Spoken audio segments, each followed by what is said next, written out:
तो दोस्तों, stranger things का 5वां और आखिरी सीजन रिलीज हो गया है। ये कमाल की साइंस फिक्शन और हॉरर सीरीज लगभग एक दशक के बाद अब खत्म हो चुकी है, जिसकी पूरी स्टोरी अब हमारे सामने आ गई है। लेकिन ये सीरीज बहुत ही बड़ी और कॉम्प्लेक्स है, जिसे समझना काफी मुश्किल है। इसीलिए अगर आप इसे आसानी से समझना चाहते हैं तो ये वीडियो देखते रहिए। आज मैं स्ट्रेंजर थिंग्स के सीजन 5 को शॉर्ट में एक्सप्लेन करूंगा। तो चलिए शुरू करते हैं।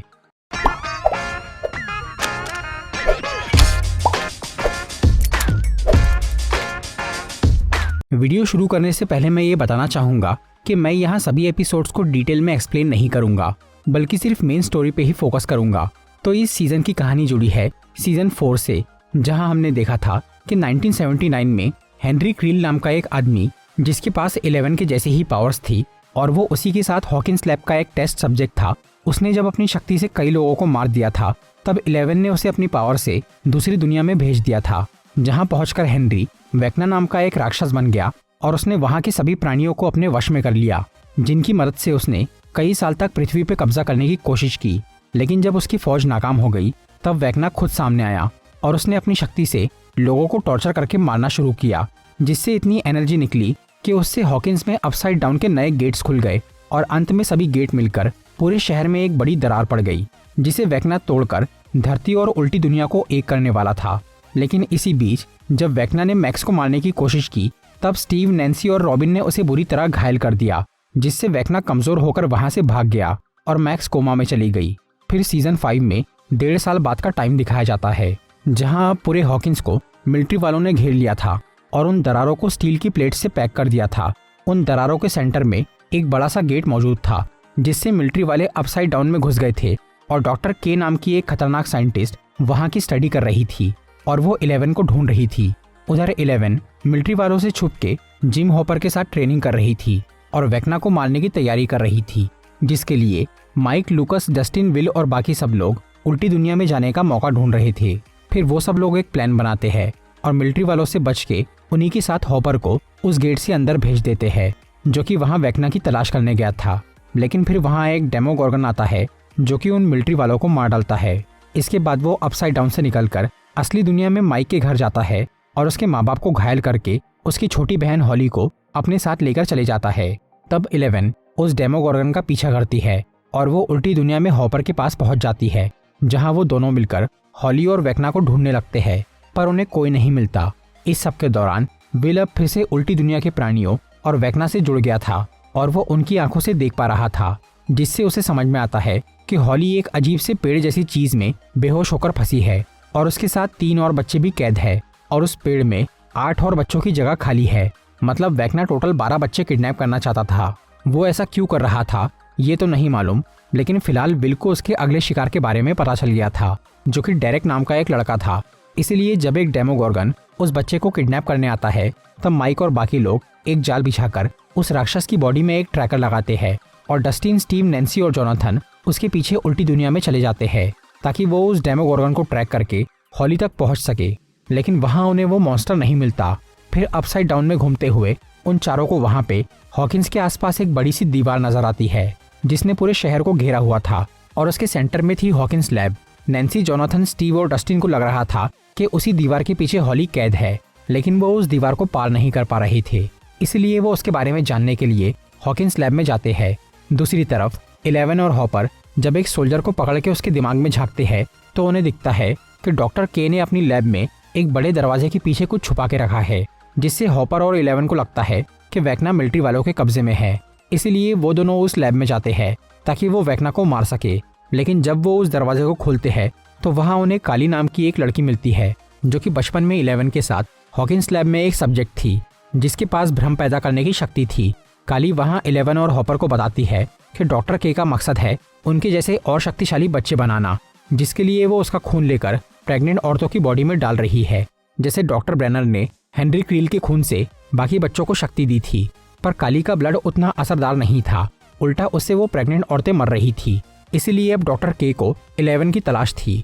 उधर विल और उसके दोस्तों को ये समझ में आता है कि वेक्ना उन बच्चों को किडनैप करने से पहले अपने इंसानी रूप में यानी हेनरी बनकर उन बच्चों का भरोसा जीत रहा था और बाद में उन्हें डेमोगॉर्गन के जरिए उठा रहा था।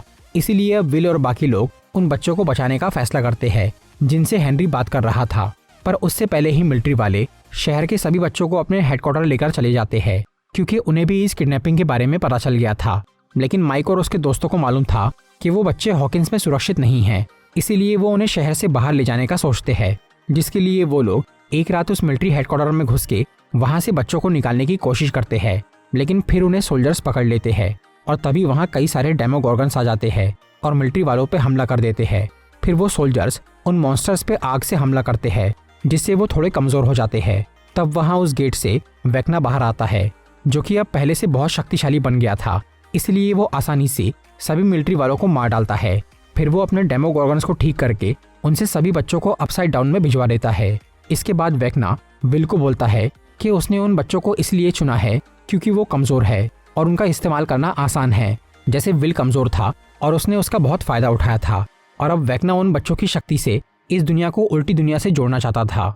फिर वो उस गेट से वापस चला जाता है, जिसके बाद बचे हुए डेमोगोर्गन्स माइक, लूकस, जॉयस, रॉबिन इन सबको मारने के लिए आगे बढ़ते हैं। लेकिन तभी विल को ये समझ में आता है कि वो कमजोर नहीं है और वो वेक्ना के हाइव माइंड से जुड़कर सभी राक्षसों को काबू में कर सकता है। इसीलिए वो उन डेमोगोर्गन्स को हमला करने से रोकता है और उनके हाथ पैर तोड़कर उन्हें मार डालता है। दूसरी तरफ हॉली और बाकी बच्चों को एक अच्छे से घर में होश आता है, जहां हेनरी उनसे मिलता है और बोलता है कि वो उन्हें मॉन्स्टर से बचाने के लिए वहां लाया है। फिर वो उन्हें उस घर में अच्छा खाना और खिलौने सब कुछ देता है और बस वहां से बाहर जाने से मना करता है। लेकिन फिर भी हॉली एक दिन उस घर से निकल के जंगल में चली जाती है, जहां उसे मैक्स मिलती है। वो हॉली को बताती है कि हेनरी असल में एक मॉन्स्टर है, जिसके दिमाग में वो सब लोग कैद है और वो पूरी जगह हेनरी की यादों से बनी है। मैक्स काफी टाइम से वहां से बाहर निकलने की कोशिश कर रही थी ताकि वो अपने असली शरीर में वापस जा सके, पर वहां वेक्ना उसे ढूंढ के मारना चाह रहा था, जिसकी वजह से मैक्स का वहां से निकलना मुश्किल हो गया था। लेकिन वहीं पर एक गुफा भी थी जिसमें हेनरी घुस नहीं पाता था, क्योंकि वो उसकी किसी भयानक याद से बनी थी। इसीलिए मैक्स उसी गुफा में छुप के हेनरी से बच रही थी। इसी के साथ वो अपनी किसी अच्छी याद के जरिए उस दुनिया से निकलने की कोशिश में लगी थी। फिर हॉली उस घर में जाकर बाकी बच्चों को हेनरी की सच्चाई बताती है, लेकिन कोई उस पर भरोसा नहीं करता। तब हॉली वो घर से भाग जाती है। वेक्ना उसका पीछा करता है, पर वो आखिर में मैक्स के साथ उसी गुफा में चली जाती है। फिर हॉली और मैक्स उस गुफा की गहराई में जाते हैं, जहां उन्हें हेनरी की बचपन की एक याद दिखती है। उसमें वो एक साइंटिस्ट को मार के उसका सूटकेस ले लेता है, जिसमें से कोई अजीब चीज निकलती है। लेकिन वो देखने से पहले ही मैक्स और हॉली वहां से चले जाते हैं। उधर वेक्ना ये जान गया था कि मैक्स उसके दिमाग के कई राज जान गई है और वो खुद भी वहां से आजाद हो सकती है और उन बच्चों को भी आजाद करा सकती है। और क्योंकि वेक्ना मैक्स को अपने दिमाग में उस गुफा की वजह से मार नहीं पा रहा था, इसलिए अब वो उसे असली दुनिया में मारने का फैसला करता है, जिसके लिए वो हॉस्पिटल में कुछ डेमो डॉग्स को भेजता है। तब लूकस और रॉबिन मैक्स को उनसे बचाने की कोशिश करते हैं और आखिर में माइक की मॉम वहां आकर उन डेमो डॉग्स को एक मशीन ब्लास्ट करके मार देती है। इसी दौरान हेनरी के दिमाग में मैक्स को असली दुनिया में लौटने का रास्ता मिल जाता है, क्योंकि बाहर लूकस उसकी पसंद का एक म्यूजिक बजा रहा था। लेकिन उस रास्ते से सिर्फ मैक्स ही अपने शरीर में जा सकती थी और हॉली को एक अलग रास्ते की जरूरत थी, जिसके लिए मैक्स उसका हौसला बढ़ाती है। और जैसे ही हॉली मोटिवेट होती है तो उसके लिए भी एक नया रास्ता खुल जाता है। फिर वो दोनों उनके जरिए अपने अपने शरीर में लौट जाते हैं, जिससे मैक्स असली दुनिया में अपने दोस्तों के पास पहुंच जाती है, जहां अब 11, काली और हॉपर भी आ गए थे। लेकिन हॉली का शरीर उसी पेड़ में कैद था जहां वेक्ना भी मौजूद था और वो उस पेड़ से अपनी शक्ति बढ़ा रहा था। फिर जब हॉली उस जगह से बाहर निकलती है तो वो एक अजीब से बंजर प्लेनेट पे पहुंच जाती है, जहां वेक्ना उसका पीछा करना शुरू करता है। हॉली जब उससे बच के भागती है तो उसे वहां जमीन के नीचे उल्टी दुनिया का रास्ता नजर आता है, इसलिए वो उसमें घुस जाती है, जिसके बाद वो अपसाइड डाउन के आसमान से नीचे गिरने लगती है। तब वेक्ना उसे अपनी शक्ति से रोक लेता है और वापस उसी प्लेनेट पर ले जाकर वो पेड़ से जोड़ देता है, जिससे हॉली फिर से हेनरी के दिमाग में उन्हीं बच्चों के पास पहुंच जाती है। इसी दौरान नैन्सी, डस्टिन, जोनाथन और स्टीव ने उल्टी दुनिया में हॉली को आसमान से नीचे गिरते हुए देख लिया था और अब डस्टिन को हॉकिंस लैब में मौजूद डॉक्टर ब्रेनर की एक किताब से ये पता चल गया था कि वो अपसाइड डाउन कोई अल्टरनेट डायमेंशन नहीं है, बल्कि वो एक वर्म होल यानी ब्रिज है, जो कि असली दुनिया को उस दूसरे प्लेनेट से जोड़ता है। और अभी हॉली को आसमान से नीचे गिरते और वापस जाते देखकर स्टीव, जोनाथन, डस्टिन और नैन्सी ये समझ गए थे कि वेक्ना और सभी बच्चे उस दूसरे प्लेनेट पे मौजूद है, जिसे डस्टिन ने नाम दिया था एबिस, जो कि उल्टी दुनिया से ठीक ऊपर था। इसके बाद ये चारों लोग अपसाइड डाउन से निकलकर असली दुनिया में चले जाते हैं और वहां अपने दोस्तों को बताते हैं कि वो उल्टी दुनिया एक वर्म होल है, जिसे 11 ने गलती से बना दिया था जब उसने अपनी दिमागी शक्ति से एक डेमोगोर्गन को छुआ था। हालांकि वर्म होल्स बहुत अनस्टेबल होते हैं और ज़्यादा देर टिक नहीं पाते, लेकिन डॉक्टर ब्रेनर ने उस ब्रिज को बचाए रखने के लिए अपसाइड डाउन की हॉकिंस लैब में एक्सोटिक मैटर नाम का एक एनर्जी सोर्स बना दिया था, क्योंकि ब्रेनर को दूसरी दुनिया में बहुत दिलचस्पी थी और वो वहाँ की स्टडी करना चाहता था। लेकिन उसे नहीं मालूम था कि वो वर्म होल कितना खतरनाक है और उसके दूसरे छोर पे एक ऐसा प्लेनेट है जिसमें डेमोगोगन्स जैसे मॉन्स्टर रहते हैं, जो कि उस ब्रिज को पार करके पृथ्वी पे आने लग गए थे। ऊपर से सबसे भयानक बात ये कि 1979 में 11 ने जब हेनरी को इस दुनिया से निकाला था, तब वो एबिस पे पहुंच गया था, जहां वो वेक्ना बना और उसने सभी राक्षसों को काबू में कर लिया। फिर जब 1983 में वो वर्म होल बना, तब वेक्ना ने इस दुनिया में उन मॉन्स्टर्स को भेजना शुरू कर दिया।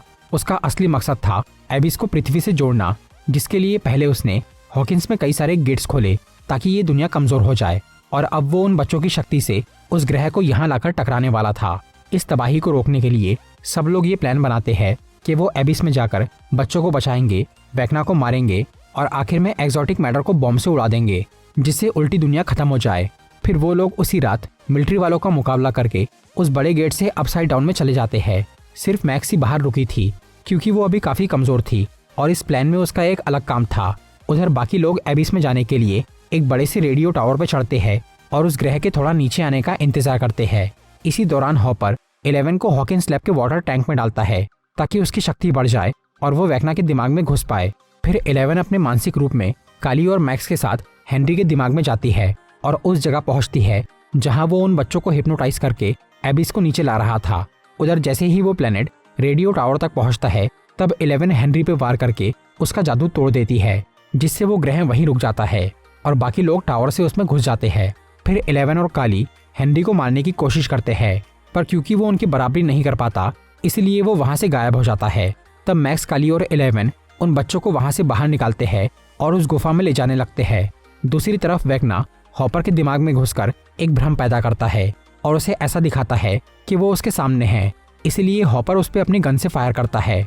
तब वेक्ना उसे ये दिखाता है कि वो गोलियां 11 को लग गई, इसलिए हॉपर वो वाटर टैंक तोड़कर 11 को उसमें से निकाल लेता है, जिसकी वजह से मैक्स, काली और 11 हेनरी के दिमाग से बाहर आ जाते हैं और हॉली और बाकी बच्चे वहां अकेले रह जाते हैं, जो कि उस गुफा में छुपने चले जाते हैं। इसी दौरान उल्टी दुनिया में हॉपर, काली और 11 को मिलिट्री वाले पकड़ लेते हैं। तब डिटेक्टिव मरे एक बॉम्ब ब्लास्ट करके उन सोल्जर्स का ध्यान भटकाता है। इस चक्कर में काली को एक सोल्जर की गोली लग जाती है और वो मर जाती है। फिर 11 उन सभी सोल्जर्स को मार देती है, और क्योंकि अब वो उस वाटर टैंक के बिना हेनरी के दिमाग में नहीं जा सकती थी, इसलिए वो वेक्ना को डायरेक्टली मारने के लिए एबिस में चली जाती है। इसी दौरान विल हाइव माइंड के जरिए ये देखता है कि हॉली और बच्चे उस गुफा में छुपे हैं, जहां अब हेनरी भी अपनी उस बुरी याद का सामना करके अंदर आ जाता है। तब हमें उस याद का पूरा सच पता चलता है कि हेनरी ने उस साइंटिस्ट को मारने के बाद जब वो सूटकेस खोला था, तो उसमें से एक अजीब सा पत्थर निकला था, जो कि असल में एबिस ग्रह का एक टुकड़ा था, जिसे छूते ही हेनरी को उस ग्रह पे माइंड फ्लेयर नाम का एक मॉन्स्टर नजर आया, जिसने उसे खुद को ढूंढने के लिए कहा। इसके बाद वो पत्थर हेनरी की बॉडी में समा गया और इसी से उसे शक्तियां मिली, जिसे बाद में ब्रेनर ने कॉपी करके 11 और बाकी बच्चों में डाला। तब से हेनरी किसी भी तरह से एबिस पे जाकर उस माइंड फ्लेयर को धरती पे लाना चाहता था। फिर गलती से 11 ने उसे वहीं पे भेज दिया और अपसाइड डाउन का रास्ता भी बना दिया। हेनरी जब एबिस पे पहुंचा था, तब वो माइंड फ्लेयर एक बादल जैसे रूप में था, लेकिन फिर हेनरी ने उसे अपनी शक्ति से एक नया रूप दिया और उसे एक बड़ी सी मकड़ी जैसा बना दिया। वो अजीब सा पेड़ जिसमें वेक्ना और सभी बच्चे मौजूद थे, वो असल में माइंड फ्लेयर का ही शरीर था। फिलहाल जब विल हेनरी की बचपन की वो याद देखता है, तो उसे लगता है कि हेनरी के साथ बहुत बुरा हुआ और माइंड फ्लेयर ने उसे अपने काबू में करके गलत काम करवाए। इसीलिए विल उसे वो राक्षस से लड़ने बोलता है, पर तब हेनरी कहता है कि उसने खुद माइंड फ्लेयर को चुना है, क्योंकि उसे इंसानों और धरती से नफरत है, जिसे माइंड फ्लेयर एक नया रूप दे सकता है। इसी दौरान माइक, लूकस, डस्टिन और बाकी लोग उस पेड़ के पास पहुंच गए थे, जो कि अब जिंदा होकर अपने असली रूप में आता है और माइंड फ्लेयर बनकर उन सब पे हमला कर देता है। तभी 11 वहां आ जाती है और वो उस राक्षस के शरीर में घुसकर वेक्ना को उससे अलग कर देती है, जिससे माइंड फ्लेयर थोड़ा कमजोर हो जाता है। फिर स्टीव, नैन्सी और बाकी लोग उस राक्षस पे बाहर से हमला करते हैं और 11 अंदर वेक्ना से लड़ती है, जिसमें अब विल भी अपने हाइव माइंड से उसकी मदद करता है। इस तरह से वो दोनों मॉन्स्टर काफी कमजोर हो जाते हैं। फिर वो माइंड फ्लेयर आग और बॉम्ब से घायल होकर मर जाता है और 11 वेक्ना को एक बड़े से कांटे में ठोक देती है, जिसके बाद बाकी लोग अंदर आकर पहले उन बच्चों को आजाद करते हैं और आखिर में जॉयस वो कमजोर वेक्ना का सर काटकर उसे मार डालती है। इसके बाद वो सब लोग एबिस से नीचे उतरते हैं और एग्जॉटिक मैटर के पास बॉम्ब लगाकर अपसाइड डाउन से बाहर निकलते हैं। तब डॉक्टर के और मिलिट्री वाले उन सबको पकड़ लेते हैं जिन्हें 11 की तलाश थी, लेकिन वो अपने दोस्तों के साथ बाहर नहीं आई थी क्योंकि काली ने 11 से कहा था कि अगर वो ये जंग जीत भी गए तो भी डॉक्टर के या दूसरे साइंटिस्ट उनका पीछा नहीं छोड़ेंगे, इसलिए उनका मरना जरूरी है ताकि वो खतरनाक शक्तियाँ किसी और को ना मिल पाए। इसलिए अब जैसे ही अपसाइड डाउन का वो बॉम्ब ब्लास्ट होता है तो 11 वहीं गेट पे खड़े होकर सबको अलविदा कहती है और उस धमाके में मर जाती है, जिससे माइक और हॉपर को सबसे ज्यादा बुरा लगता है क्योंकि वो उससे बहुत प्यार करते थे। इस सब के बाद पूरा शहर नॉर्मल हो जाता है क्योंकि अब वो उल्टी दुनिया खत्म हो गई थी। फिर उस घटना को 1.5 साल बीत जाते हैं जहां अब सभी बच्चों की स्कूल कंप्लीट हो जाती है और वो कॉलेज में पहुंच जाते हैं और अब जॉयस और हॉपर शादी कर लेते हैं। आखिर में जब लूकास, मैक्स, डस्टिन, विल सब मिलते हैं तो माइक उन्हें बोलता है कि उसके हिसाब से 11 अब तक जिंदा है क्योंकि जब मिलिट्री वालों ने उन्हें पकड़ा था तब उनके पास एक ऐसा डिवाइस था जिससे किसी की भी शक्ति को रोका जा सकता था। इसके बावजूद भी 11 अपनी मेंटल पावर से माइक से मिली थी, इसलिए माइक को लगता है कि जो 11 उस बॉम्ब ब्लास्ट में मारी गई वो असली नहीं थी बल्कि वो काली का बनाया हुआ एक भ्रम था जिसने मरने से पहले वो काम किया था।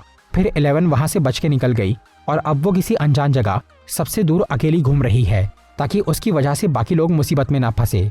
ये सुनकर सभी दोस्त खुश हो जाते हैं कि 11 अब तक जिंदा है।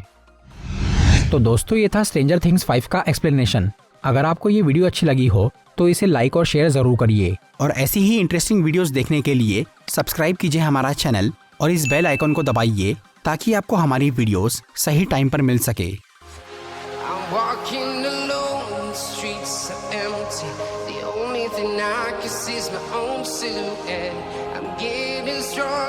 Step by step, the clock is ticking, but there's no time for me.